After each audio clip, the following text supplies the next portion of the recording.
എല്ലാവർക്കും സ്വാഗതം. പ്രശസ്ത സാഹിത്യകാരനായ ശ്രീ ടി പത്മനാഭൻ്റെ ഒരു ചെറുകഥ കേൾക്കാം. കഥ ഗൗരി. 6 മാസത്തെ ഇടവേളയ്ക്ക് ശേഷം അവർ പരസ്പരം കാണുകയായിരുന്നു. ഗൗരി ക്ഷീണിച്ചിട്ടുണ്ടെന്ന് അയാൾക്ക് തോന്നി. എന്ന് മാത്രമല്ല, ഗൗരിയെ കണ്ണടയോടുകൂടി കാണുന്നതും ആദ്യമായിട്ടായിരുന്നു. അയാൾ അവരെ പതുക്കെ ശരീരത്തോട് ചേർത്ത് പിടിച്ച് ആർദ്രമായ സ്വരത്തിൽ ചോദിച്ചു, "എന്തു പറ്റി?" ആദ്യം അവർ ഒന്നും പറഞ്ഞില്ല. പിന്നീട് നിർബന്ധപൂർവ്വം ചോദിച്ചപ്പോൾ പറഞ്ഞു, "ഈയിടെയായി ഒരു ഉത്സാഹക്കുറവ് അനുഭവപ്പെടുന്നു. വായിക്കുമ്പോൾ തലവേദന വരും. എന്തെങ്കിലും കാര്യമായി ആലോചിക്കുമ്പോഴും വരും. ഡോക്ടറെ കണ്ടപ്പോൾ പറഞ്ഞത് വിശേഷിച്ചൊന്നുമില്ല. കണ്ണട വയ്ക്കാത്തത് കൊണ്ടാണ് എന്നാണ്. അതുകൊണ്ടിപ്പോൾ ഒരാഴ്ചയായി വയ്ക്കുന്നു." പോർട്ടിക്കോവിൽ അവർ രണ്ടുപേർ മാത്രമേ ഉണ്ടായിരുന്നുള്ളൂ. നേരം പുലരാറായിരുന്നെങ്കിലും ഇരുട്ട് അകന്നിരുന്നില്ല. നേരിയ മഞ്ഞുണ്ടായിരുന്നു. ഹോട്ടലിൽ എല്ലാവരും അപ്പോൾ രാവിലത്തെ സുഖകരമായ മയക്കത്തിലായിരുന്നു. ശരീരമില്ലാത്ത രണ്ടാത്മാക്കളെപ്പോലെ അവർ പരസ്പരം ചേർന്നു നിന്നു. അയാൾക്ക് അവരോട് എന്തൊക്കെയോ പറയണമെന്നുണ്ടായിരുന്നു.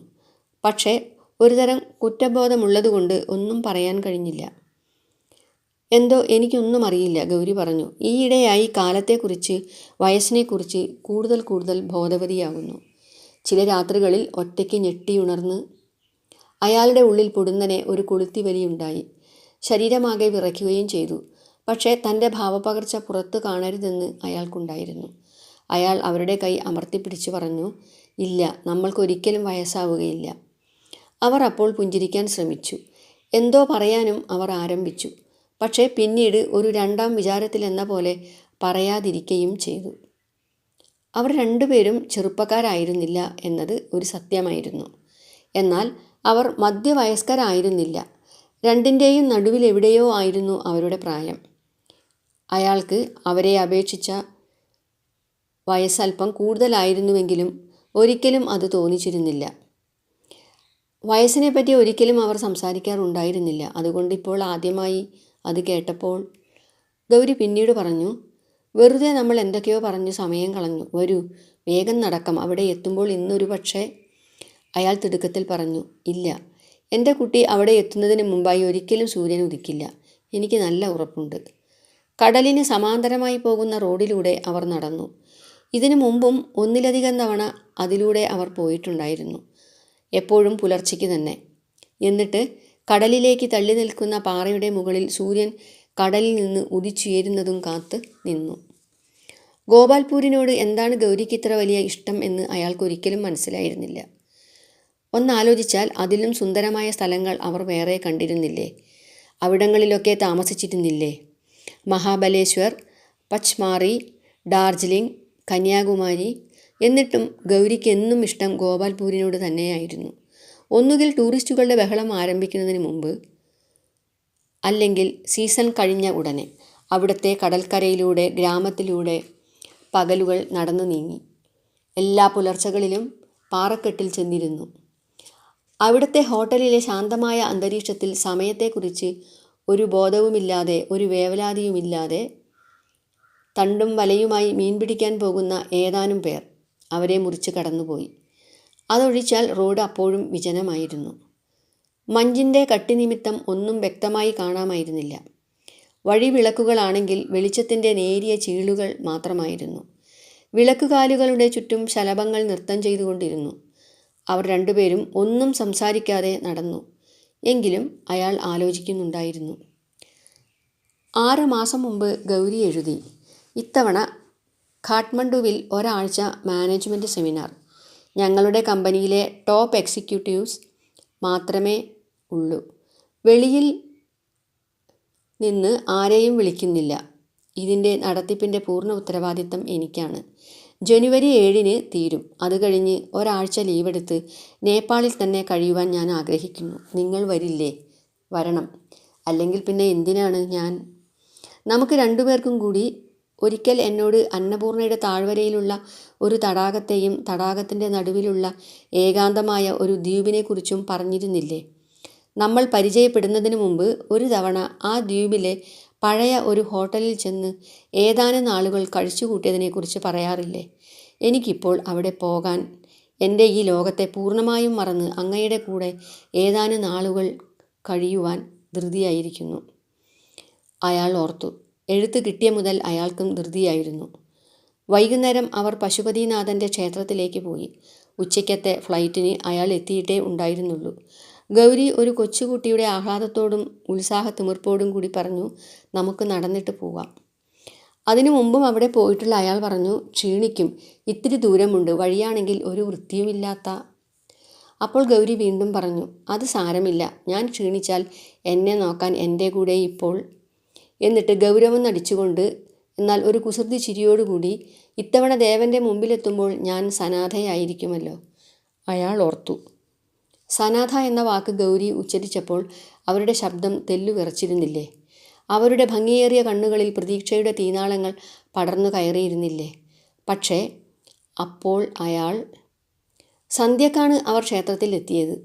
ക്ഷേത്രത്തിലെത്തിയപ്പോൾ ഗൗരി ദേവനെക്കുറിച്ചൊക്കെ മറന്നുപോയി. മടുപ്പോടെ ഗൗരി പറഞ്ഞു, എന്തൊരു വൃത്തികേട്. ക്ഷേത്രത്തിൻ്റെ പിറകിലെ വലിയ കൽക്കെട്ടിൽ ചരിച്ചു പണിത പടവുകളിലൂടെ അവർ ബാഗ്മതിയുടെ കരയിലേക്ക് ഇറങ്ങിച്ചെന്നു. അകലെയുള്ള മലകളിൽ നിന്ന് മണ്ണ് കുത്തിയിളക്കി ഉന്മാദിനിയെപ്പോലെ അലറിപ്പാഞ്ഞു വരുന്ന ബാഗ്മതി അവിടെ അല്പം ശാന്തയായിരുന്നു. എങ്കിലും അവൾ ഇരുണ്ട് തന്നെ കാണപ്പെട്ടു. ബാഗ്മതിയുടെ കരയിലെ ചിതകളിൽ ശവങ്ങൾ എരിയുന്നുണ്ടായിരുന്നു. മുക്കാലും കത്തിത്തീരാറായ ശവങ്ങൾ, കത്തിപ്പാതിയായ ശവങ്ങൾ, തീപിടിച്ചു തുടങ്ങിയ ശവങ്ങൾ, തങ്ങളുടെ ഊഴവും കാത്ത് നദിക്കരയിൽ വിറങ്ങലിച്ചു കിടന്ന ശവങ്ങൾ. ആകാശം ഇരുണ്ട് കിടക്കുകയായിരുന്നു. വളരെ നേരിയ ഒരു ചാറ്റൽ മഴയും ഉണ്ടായിരുന്നു. പക്ഷെ അവർ അതൊന്നും അറിയാതെ ബാഗ്മതിയുടെ കരയിലെ ചിതകളിലേക്ക് നോക്കി മൂകരായി നിന്നു. ഒരു ഘട്ടത്തിൽ മതി, വാ പോകാം എന്ന് അയാൾ പറഞ്ഞപ്പോൾ ഗൗരി സമ്മതിച്ചില്ല. ഗൗരി അയാളുടെ കൈ പിടിച്ചു നിർത്തി. ഗൗരി ഒന്നും പറയുന്നുണ്ടായിരുന്നില്ല. ഗൗരിയുടെ കണ്ണുകൾ പൂർണ്ണമായും ചിതകളിലായിരുന്നു. ചിതകൾ ശബ്ദമുണ്ടാക്കിക്കൊണ്ട് എരിഞ്ഞു. ഗൗരി മങ്ങിയ ഒരു ചിത്രത്തിലെന്ന പോലെ സ്തബ്ധയായി. പിറ്റേന്ന് കാലത്ത് അവർ വിമാനത്തിൽ പൊഖാറയിലേക്ക് പോയി. വയലുകളുടെ, വീടുകളുടെ, ബാഗ്മതിയുടെ മുകളിലൂടെയൊക്കെ അവരുടെ കൊച്ചു വിമാനം താണു പറന്നു. ഗൗരി വളരെ ആഹ്ലാദവതിയായിരുന്നു. പൊഖാറയിൽ നിന്ന് അന്നപൂർണയുടെ തണലിലേക്ക് കാറിൽ, പിന്നീട് തടാകത്തിൻ്റെ മധ്യത്തിലുള്ള പഴയ ഹോട്ടലിൽ.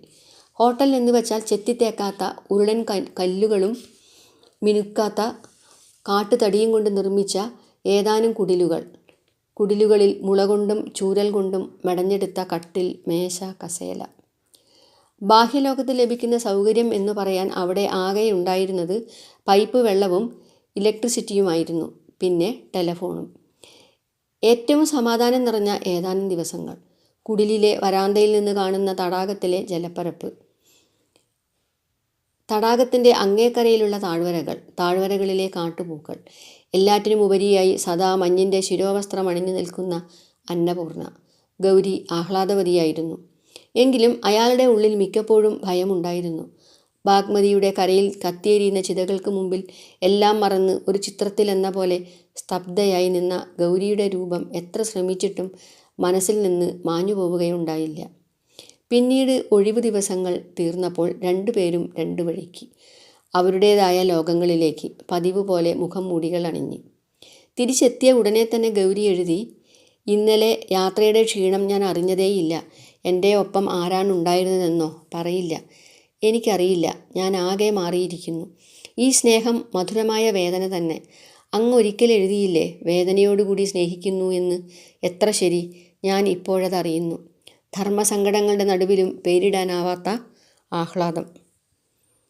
ഗോപാൽപൂരിലെ ആളൊഴിഞ്ഞ നിരത്തിലൂടെ ഗൗരിയെയും കൂട്ടി നടന്നപ്പോൾ അയാളും ആലോചിച്ചിരുന്നത് ധർമ്മസങ്കടങ്ങളെക്കുറിച്ച് തന്നെയായിരുന്നു.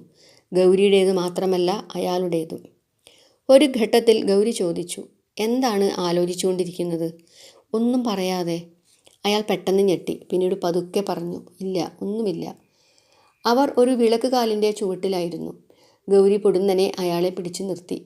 അയാളുടെ മുഖത്തേക്ക് ഉറ്റുനോക്കിക്കൊണ്ട് ചോദിച്ചു, സത്യം പറയണം, എന്നോട് മടുപ്പ് തോന്നുന്നുണ്ടോ? ഇതൊന്നും വേണ്ടായിരുന്നു എന്ന് എപ്പോഴെങ്കിലും? അയാൾ അമ്പരപ്പോടെ അവരെ നോക്കിയപ്പോൾ ഗൗരി തുടർന്നു, ചിലപ്പോൾ ഞാൻ ഓർത്തു പോകുന്നു, പ്രത്യേകിച്ചും ഈയിടെയായി. എന്തുകൊണ്ടാണ് എന്നറിയില്ല, അങ്ങ് ഒരു തരത്തിലുള്ള സ്നേഹക്കുറവും ഒരിക്കലും എന്നോട് കാട്ടിയിട്ടില്ല. എങ്കിലും ഈയിടെയായി ഞാനൊരു ഭാരമാകുന്നുണ്ടോ എന്ന്.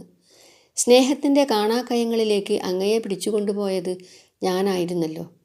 അങ്ങാണെങ്കിൽ ആദ്യമൊക്കെ ഒഴിഞ്ഞുമാറാൻ പരമാവധി ശ്രമിക്കുകയും ചെയ്തു. എന്നിട്ടും എനിക്കറിയാമായിരുന്നു അങ്ങയുടെ ഉള്ളിലും സ്നേഹമുണ്ടെന്ന്. എനിക്കാ സ്നേഹം വേണമായിരുന്നു, കൂടിയേ കഴിയുമായിരുന്നുള്ളൂ. അതുകൊണ്ട് ഞാൻ എല്ലാം മറന്ന്. അയാൾ അവരെ വാചകം പൂർത്തിയാക്കാൻ അനുവദിക്കാതെ മാറോട് ചേർത്ത് നിർത്തി. അയാൾക്ക് കരച്ചിൽ വരുന്നുണ്ടായിരുന്നു. അവരുടെ നെറുകയിൽ ആർദ്രമായി ചുംബിച്ചുകൊണ്ട് അയാൾ പറഞ്ഞു, അങ്ങനെയൊന്നും പറയല്ലേ, എനിക്ക് സഹിക്കാൻ കഴിയില്ല. മുറിവേറ്റ ഒരു പക്ഷിക്കുഞ്ഞ് അഭയം തേടാൻ ശ്രമിക്കുന്നത് പോലെ അവർ അയാളോട് ഒന്നുകൂടി ചേർന്ന് നിന്നു. എന്നിട്ട് ഒരു തേങ്ങലിൻ്റെ വക്കത്തോളം എത്തിക്കൊണ്ട് തന്നോടെന്ന പോലെ പറഞ്ഞു, എൻ്റെ സുമി, എൻ്റെ സുമി, എൻ്റെ മകൾ. അവളെ കാണാൻ ഞാൻ ഒരു കള്ളിയെപ്പോലെ പാത്തും പതുങ്ങിയും ബോർഡിങ്ങിൽ ചെന്നു. അവരെ സമാധാനിപ്പിക്കാൻ അയാളുടെ കയ്യിൽ അപ്പോൾ വാക്കുകൾ ഉണ്ടായിരുന്നില്ല. അവർ വീണ്ടും പറഞ്ഞു, ഡൈവേഴ്സും തരില്ലത്രേ, വേണമെങ്കിൽ ഞാൻ കോടതിയിൽ പോകട്ടെ എന്നാണ് പറയുന്നത്. ഇതുവരെയും എന്നെ ദ്രോഹിച്ചത് പോരാതെ ഇനിയും വയ്യ. അവർ രണ്ടുപേരും ഒന്നും പറയാൻ കഴിയാതെ അവിടെ നിന്നു. ഒടുവിൽ കുറേ കഴിഞ്ഞപ്പോൾ അയാൾ പതുക്കെ പറഞ്ഞു, വരൂ, സൂര്യനെ കാണാനല്ലേ നമ്മൾ എത്രയോ അകലെ നിന്നിവിടെ കാലത്ത് തന്നെ എത്തിയിട്ട്. അവർ പുഞ്ചിരിക്കാൻ ശ്രമിച്ചു. ഞാൻ എന്തൊക്കെയോ പറഞ്ഞുപോയി, പറയാൻ പാടില്ലാത്തതായിരുന്നു. പക്ഷേ ഒരു നിമിഷം മനസ്സിന്മേലുള്ള പിടിവിട്ടുപോയി. അയാൾ അവരെ തലോടിക്കൊണ്ട് പറഞ്ഞു, വരൂ, നമുക്ക് നടക്കാം. നിരത്തിൽ നിന്ന് കടൽക്കരയിലേക്ക് ഇറങ്ങി.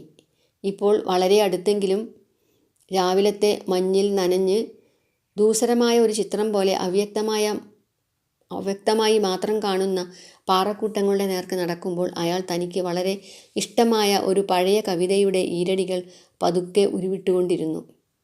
ഒരു താരകയെ കണ്ട രാവു മറന്നു, പുതുമഴ കണ്ട് വരൾച്ച മറന്നു. കടൽ ശാന്തമായിരുന്നു. സൂര്യൻ ഉദിച്ചുവരുന്നതും കാത്ത് പാറക്കൂട്ടങ്ങളുടെ മുകളിൽ കടലിലേക്ക് നോക്കി അവർ ഇരുന്നു. അവർ ഒന്നും സംസാരിച്ചിരുന്നില്ല. മൗനത്തിൻ്റെ ഏതോ ഒരു ദുർബല ഘട്ടത്തിൽ അയാൾ ചോദിച്ചു, ഞാനൊരു കഥ പറഞ്ഞു തരട്ടെ? പറയണമെന്ന് പലപ്പോഴും വിചാരിച്ചതാണ്, പക്ഷേ കഴിഞ്ഞില്ല. ഇപ്പോൾ ഗൗരി ശാന്തമായി പറഞ്ഞു, എനിക്കൊരു കഥയും ഇതുവരെ പറഞ്ഞു തന്നിരുന്നില്ലല്ലോ. ഞാനൊട്ട് ചോദിച്ചിരുന്നുമില്ല. എങ്കിലും എനിക്ക് ആഗ്രഹമുണ്ട്, പറയൂ. തെല്ലുനേരം ഓർമ്മകളിൽ ആണ്ടിരുന്ന ശേഷം അയാൾ പതുക്കെ പറയാൻ തുടങ്ങി. പണ്ട്, വളരെ പണ്ട്, ഒരു ചെറുപ്പക്കാരൻ ഉണ്ടായിരുന്നു. അയാൾക്കറിയാവുന്ന ഒരു പെൺകുട്ടിയും ഉണ്ടായിരുന്നു. പെൺകുട്ടി അയാളുടെ സ്നേഹിതൻ്റെ അനുജത്തിയായിരുന്നു. അതിനു പുറമെ അവർ രണ്ടുപേരുടെയും വീട്ടുകാരും പരിചയത്തിലായിരുന്നു. ഇതൊക്കെ കൊണ്ട് ചെറുപ്പക്കാരനും പെൺകുട്ടിക്കും പരസ്പരം കാണുവാനും സംസാരിക്കാനുമൊന്നും ഒരു വിഷമവും ഉണ്ടായിരുന്നില്ല. പെൺകുട്ടി കാണാൻ വളരെ നല്ലതായിരുന്നു. എപ്പോഴും അവൾ വളരെ മൃദുവായേ സംസാരിച്ചിരുന്നുള്ളൂ. അവളുടെ വാക്കുകൾ ചെറുപ്പക്കാരന് അമൃതായിരുന്നു. പെൺകുട്ടി അയാളെ ആത്മാർത്ഥമായി തന്നെ സ്നേഹിച്ചു. അയാളും അവളെ സ്നേഹിച്ചു. ഒരു തവണ അയാളുടെ വീട്ടിൽ വെച്ച് ഒരു സംഭവമുണ്ടായി. അവർ രണ്ടുപേരും ആലിംഗനബദ്ധരായി അയാളുടെ മുറിയിൽ നിൽക്കുകയായിരുന്നു. അപ്പോൾ ആരോ അങ്ങോട്ട് വരുന്നുണ്ടെന്ന് വിചാരിച്ച് അയാൾ ബദ്ധപ്പാടോടെ അവളിൽ നിന്ന് ഒഴിഞ്ഞുമാറി. അവളും അതുപോലെ തന്നെ ചെയ്തു. ഈ വെപ്രാളത്തിൽ പെൺകുട്ടിയുടെ കുപ്പിവളകളിൽ ചിലത് തകരുകയും അവളുടെ മനോഹരമായ കൈത്തണ്ടയിൽ ചെറിയ ഒരു മുറിവ് ഉണ്ടാവുകയും ചെയ്തു. സത്യത്തിൽ ആരും അപ്പോൾ ആ മുറിയിലേക്ക് വന്നിരുന്നില്ല. ഭയം നിമിത്തം അവർക്കങ്ങനെ തോന്നിയതായിരുന്നു.